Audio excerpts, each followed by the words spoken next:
যদি দুনিয়ায় সবচেয়ে বড় ধনী হইতে চাও তাহলে আল্লাহ যা দেশে তারপর সন্তুষ্ট থাকো। বলি আলহামদুলিল্লাহ, বলি আলহামদুলিল্লাহ।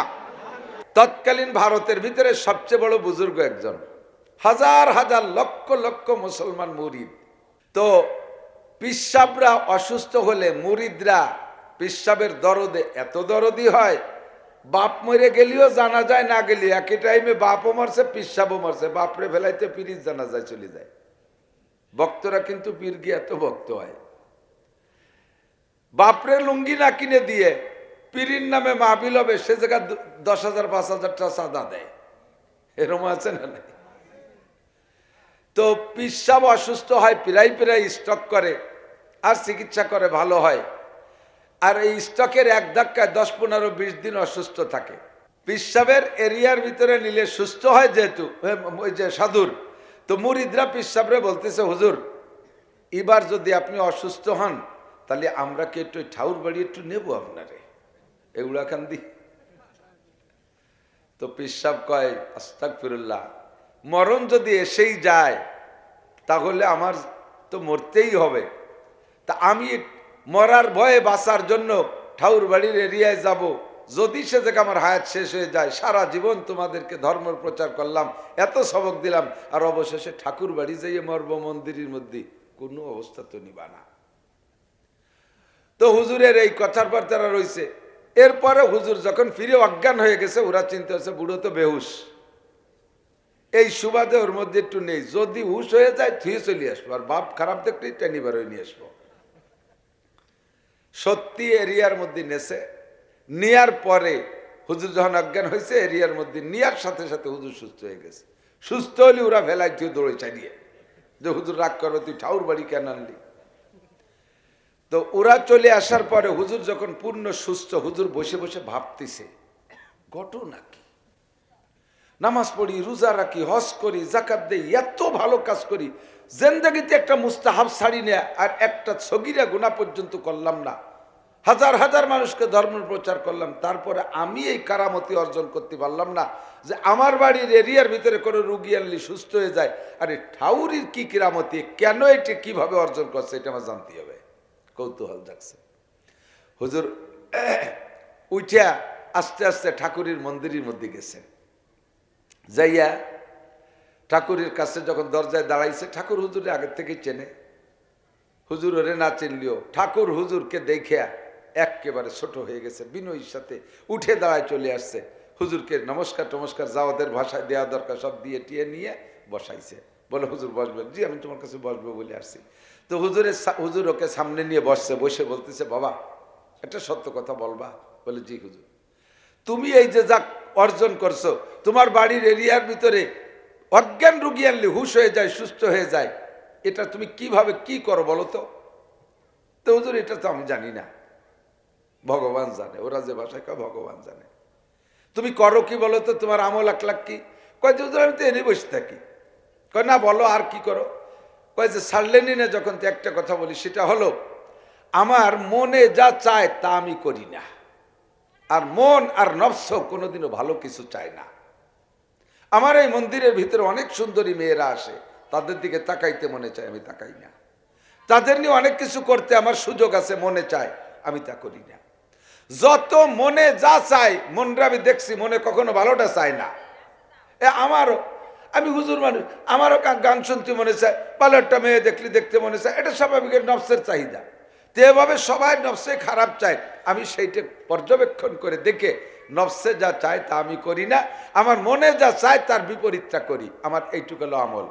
হুজুরের পরে ধ্যানে বসছেন, ধ্যানে বৈশা ওর আমল নামার দিকে নজর দেশে, বুজুর্গানে দিনের রোহানি একটা নজর আছে, ওর আমল নামার দিকে নজর দিয়ে দেখে ওর আমল নামায় একটা নেকিও নাই, একটা গুনাহও নাই।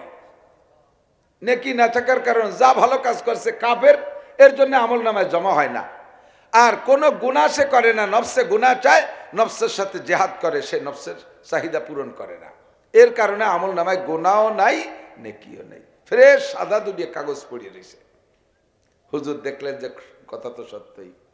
এখন ওর পর হুজুর বললেন, তোমার কি এই কথায় তুমি একমত যে তুমি নফসে যা চায় তা করো না, তার উল্টো করো, মনে যা চায় তার উল্টো করো, এটা কি ঠিক? বলে জি হুজুর, এটা তুমি ঠিক থাকতে পারবা জীবন ভরে? হুজুর এতদিন পারছি, যখন ভবিষ্যতেও পারবো। তো হুজুর বললেন, যদি তোমার এই কথায় তুমি সত্যবাদী হও, তাহলে তুমি বলো, তোমার কি কলেমা লা ইলাহা ইল্লাল্লাহু মুহাম্মাদুর রাসূলুল্লাহ, এই কলেমা কি তোমার ভর্তি মনে চায়? এবার যুবকের প্রস্তাব দিয়েছে, যুবক তোমার কি কলেমা লা ইলাহা ইল্লাল্লাহ মুহাম্মাদুর রাসূলুল্লাহ পড়তে মনে চায়? যুবক এখন ধ্যান ধরে গেছে, কিছুক্ষণ চুপ করে থেকে কয়, হুজুর আমার পূর্বপুরুষ ধরে হিন্দু, আমিও হিন্দু, এই এলাকার অনেক সম্মান ইজ্জত নিয়ে আসি, আমি এই কলেমা পড়লে সব ধ্বংস হয়ে যাবে, হুজুর এই কলেমা আমার পড়তে মনে চায় না। হুজুর কয়, বাবা তোমার আগের কথার পরিবার আমল করো, তোমার চির সিদ্ধান্ত মনে যা চায় তার উল্টো করো, মনে যেটা না চাই সেইটা তুমি করো, মনে যেটা চাই সেটা করো না। এবার তোমার কলেমা পড়তে মনে চাইতেছে না, তোমার করণীয় কি? কয়টা তো কলেমা পড়া লাগবে, মনের উল্টো করতে। তাহলে তোমার কারামতি যদি ধরে রাখতে হয়, নফসের খেলাফ কাম করতে হবে, তাহলে তুমি পড়ো। যুবক সঙ্গে সঙ্গে পড়ে বেলাইছে লা ইলাহা ইল্লাল্লাহ মুহাম্মাদুর রাসূলুল্লাহ, ইসলাম গ্রহণ করেছে। আল্লাহু আকবার এই জন্যই বলা হয়, কামেলে গর খাকে গিরাদ জরশাওয়াদ, নাকে সরজর বুর্দে খাকে স্তর সওয়াদ। যোগ্য মানুষের হাতের মধ্যে যদি ছাইও যায়, তা কিছুক্ষণ থাকলে স্বর্ণ হইয়া যায়। গর্ত সঙ্গে খারাও মর মর বদি, চৌবা সাহেব দিল রসি গওহার ছবি। যদি তুমি শক্ত মরমর পাথর হও, আল্লাহওয়ালাদের সোহবতে গেলে তুমি গলে মোমের মতো পানি হইয়া যাবা।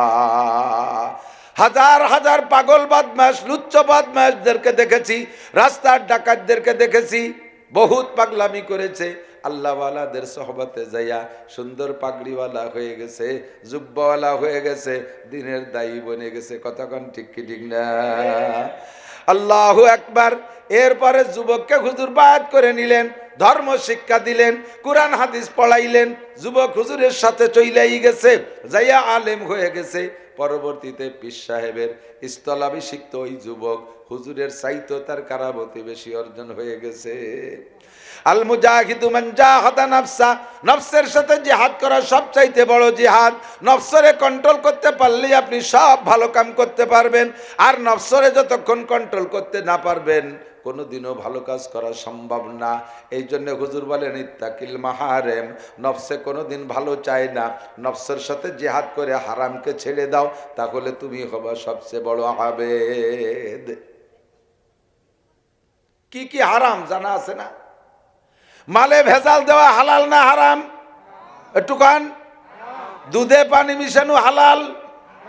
দুধে পানি মিশানো হালাল। আইটেলা হালাল। মিথ্যে সাক্ষী দেওয়া, মিথ্যে মামলা করা, দাড়ি কাটা, দাড়ি চাষা, দাড়ি ছাটা, বেপরদা করা, গালাগালি করা, গীবত শিকায়ত, একটু কইতে থাকেন। যেগুলো হারাম, ইত্তাকিল মাহারেম, এই হারামগুলো আপনি ছেড়ে দেন, তাকুন আবাদান নাস, তাহলে হবেন সবচেয়ে বড় আবেদ। 2 নম্বর আরেকটা কথা হুজুর বললেন, আমি ওয়াজ করব অন্যদিক, ওয়ারদা বিমা কাসামাল্লাহু লাকা তাকুন আগনান নাস। দুনিয়ায় সবচেয়ে বড় ধনী হতে চাও কে? তৎকালীন ধনী হযরত ওসমান গনি। আমিও সবচেয়ে বড় ধনী হতে চাই, আপনারা চান আর না চান জানি না। কারণ আল্লাহ যদি আমার কিছু পয়সা করি বেশি দিত, কোরআন ভরি একটা মাদ্রাসা করতে পারতাম, অনেক মাদ্রাসা দান করতে পারতাম, মসজিদ টসজিদ দিতে পারতাম, গরিব গুরাবাকে দিতে পারতাম। আমার দিতে ভালো লাগে, দিতে ভালো লাগে, এই জন্য আমি সবচেয়ে বড় ধনী হতে চাই। নবী পাক বললেন, তুমি যদি সবচেয়ে বড় ধনী হতে চাও, তাহলে একটা আমল শিখাই দেব, করবেন? আপনারা করবেন? রাজি আছেন? আমলটা করবেন? সেটা হলো ওয়ারদা বিমা কাসামাল্লাহু লাকা, আল্লাহ যা দেশে তাই পাইয়ে খুশি থাকেন। আল্লাহ যা দেশে তাই পেয়ে, নইলে সারা দুনিয়া দিলে আপনি ধনী হতে পারবেন না। সহিহ হাদিসের মধ্যে আছে, হুজুর বলেন, বনিয়াদেন গায়ে লা তামলাউ বনি আদম বাতানু বনি আদম, বনি আদমের পেট ভরবে না কবরের মাটি ছাড়া। হাদিসের অংশ ভুলে গেছি। বনি আদমের পেট ভরবে না কবরের মাটি ছাড়া। সারা দুনিয়ার মালিক যদি আল্লাহ কেউরে বানায় দেয়, সারা দুনিয়ার মালিক, এখন তো ভাগযোগ করে খাচ্ছি, 2 কাঠা 5 কাঠা 10 কাঠা 1 বিঘে 2 বিঘে 10 লাখ 20 লাখ 1 কোটি 5 কোটি ভাগ ভাগ করে খাচ্ছি। যদি সারা দুনিয়ার অর্থের মালিক একজন রে বানায় দেয়, তাহলে সেই লোকটা কত বড় ধনী দুনিয়ার দিক দিয়ে। এই লোকটা যদি কেউ জিজ্ঞেস করে, ভাই আগে তো সম্পত্তি যা ছিল সবাই ভাগযোগ করে খেতাম, পরে কায়দা কিলে মরি আল্লাহ তোমারে একারে মালিক বানাই দিয়েছে, আমাকে কামলা কিসেন বানাই দিয়েছে, তোমার বাড়ি কাটি পিঠে খাই। এই এত বিশাল সম্পদের মালিক হয়ে তোমার মনের মধ্যে কিরম খুশিটা কদি? হুজুর বলেন, যদি কেউ এরকম বানাই দিয়ে তারা জিজ্ঞেস করেন যে তোমার এখন কেমন লাগে, ও কি জবাব দেবে জানেন? ক ভাই একটা দুনিয়া দিয়ে কি হয়, ছেলে মেয়ে আত্মীয় স্বজন কর্মচারী একটা দুনিয়া দিয়ে কি হয়, আর একটা দুনিয়া হলে কোনো মতে চলা যেত। একটা দুনিয়ায় কিচ্ছু হয় না। আর যদি আপনাকে আল্লাহ যা দেশে বলেন আলহামদুলিল্লাহ, বলেন আলহামদুলিল্লাহ। দুনিয়ার দিক দিয়ে আপনি দুনিয়ার ব্যাপারে তাকাবেন নিচের দিক, আর আখেরাতের ব্যাপারে তাকাবেন উপরের দিক, তাহলে আপনার ভালো থাকা সম্ভব, ভালো হওয়া সম্ভব। নিচের দিক তাকাবেন, আপনি যে ক্লাসে আছেন তার চেয়ে গরিব এলাকায় আছে না নাই, তাদের চাইতে আপনি ভালো আছেন না নাই। আর ধর্মের ব্যাপারে তাকাবেন উপর দিক, তাহলে আপনার ইবাদত করা সহজ হবে। আরে কপাল, আমিও যেমন একজন মানুষ, মাওলানা আবুল বাশার তেমন একজন মানুষ, আরে আমিও যেমন একজন মানুষ, হযরত মাওলানা রুহুল আমিন সাহেব রাহমাতুল্লাহ আলাইহি তেমন একজন মানুষ ছিলেন। কত ইবাদত বন্দেগী করে কত উপরে চলে গেছে, আমি তার সামনে কি? আমিও যেমন মানুষ, আমার মহল্লার আব্দুল খালেক মোল্লা তেমন মানুষ, সে তবলিগের 3টে চিল্লা লাগাইছে, তাহাজ্জুদের নামাজ পড়ে, 5 ওয়াক্ত জামাতে নামাজ পড়ে, সে লোকটা টুপি পাগড়ি জুব্বা সব কিছু ব্যবহার করে, সুন্নত একটাও ছাড়ে না। আমি তার সামনে কি? এতটুকু উপরের দিক তাকাইলে আপনার আমল করার প্রতি আগ্রহ বাড়বে। এই জন্য হুজুর বলেন, ওয়ারদাবিমা কসামাল্লাহু লাকা তাকুন আগনান নাস। যদি দুনিয়ায় সবচেয়ে বড় ধনী হইতে চাও, তাহলে আল্লাহ যা দেশে তারপর সন্তুষ্ট থাকো। বলি আলহামদুলিল্লাহ, বলি আলহামদুলিল্লাহ।